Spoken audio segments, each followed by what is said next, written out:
Listen, I agree with Mike. I think that's some of the sideline frustration we saw on the defensive side of the ball.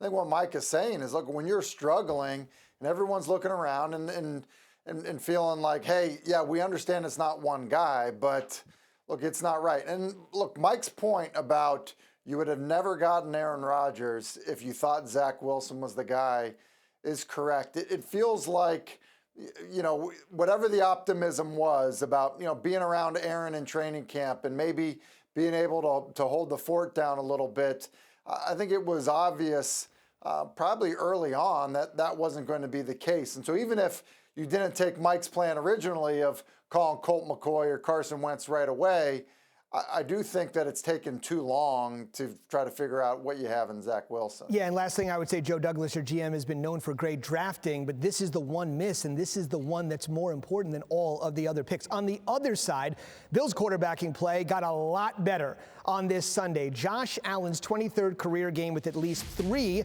passing touchdowns, breaking a tie with Joe Ferguson for second most in Bills history. Of course, you wouldn't be surprised the man at the top of the list is Jim Kelly. And I think it also takes him out of situations where he's maybe overly aggressive with the football, or he's running it too much, which affects you as a passer. I don't care what anybody says. So, I think those are all things that factored into this football game, but certainly something good to build upon if you're the Bills. The degree of difficulty is going to ratchet up a little bit next week because they're going to be at the Eagles. I still think more than halfway into the season, we really don't know who the Bills are, Mike.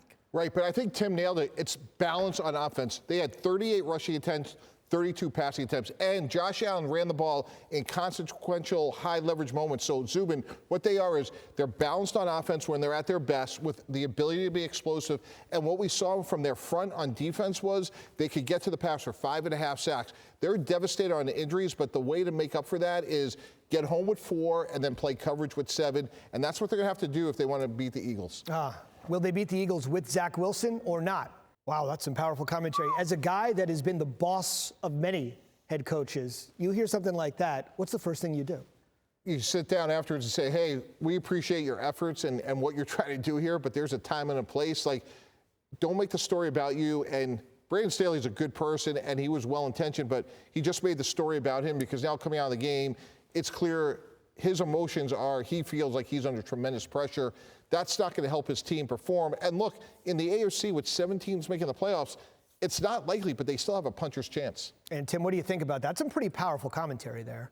Well, it is. And, I think part of what he's trying to do is prevent his team, one side of the ball kind of being pitted against the other side. I mean, we just kind of see what's happening at the Jets. You almost can feel like it starts to happen. And so I think rather than allowing that to happen, basically you try to put it back on the team and then put it back on yourself. But ultimately in doing that, Mike's right, like the attention is going all back on Staley. And last thing I would mention, next up for the Chargers, they think they're embattled right now. Lamar Jackson's coming to town next Sunday night in front of the entire country.